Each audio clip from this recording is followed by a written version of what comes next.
مبارک کنه، خدا مبارک کنه، حضرت شیر خدا دعای رحمت کنه. اندی بولا تیمور الله مبارک کنه، خدا مبارک کنه، حضرت شیر خدا دعای رحمت کنه. جانم دانیال، جانم سعید مختار گدر خانه. اندی بولا چی مکنه کار سی دانیالا.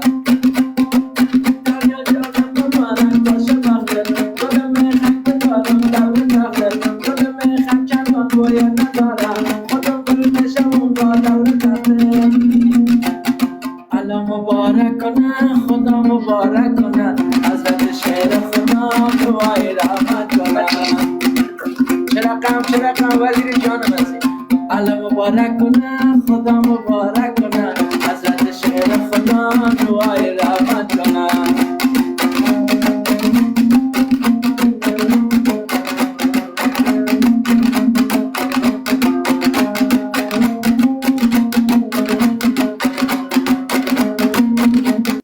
آره مبارکی بدید دیگه.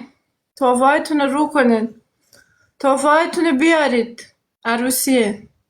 زنی اول برای شما کردن، زنی دوم برای دزمه کردن.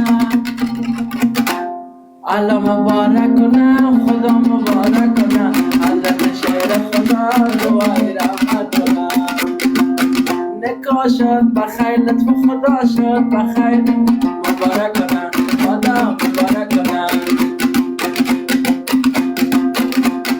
گدر داماد بیا شور نوا کن، رفیقا را صدا کن، مجایی را خدا کن. ای گدر داماد بیا شور نوا کن، دو دستا را بالا کن، مجایی را خدا کن. زمان در گذران است، همین وقت زمان است که باز اول سوار ما نتوان. نکاح شد بخیر، لطف خدا شد بخیر، مبارک شوم، خدا مبارک شوم. جانم داندی والا جانم هستی. مبارک باشه، مبارک دانیال، خدا خوب کنه دیگه. قبول است دانیال؟ چرا قبول نباشه دیگه؟ من شده دیدم تازه داماد میپرسه قبول است یا نه. خدا کنم.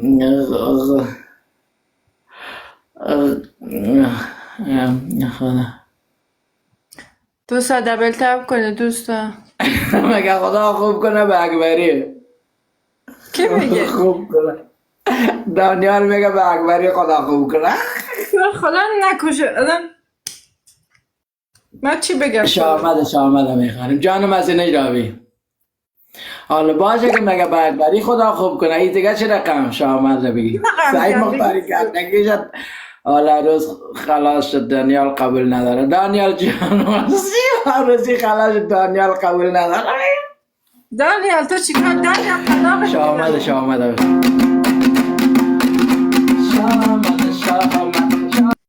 دوستا 3 بار بزنید رو صفحه، هیچ کدومتون لایک نمیکنید. چرا؟ دوستا لایکاتون نمیاد بچه ها. سلام، لایکاتون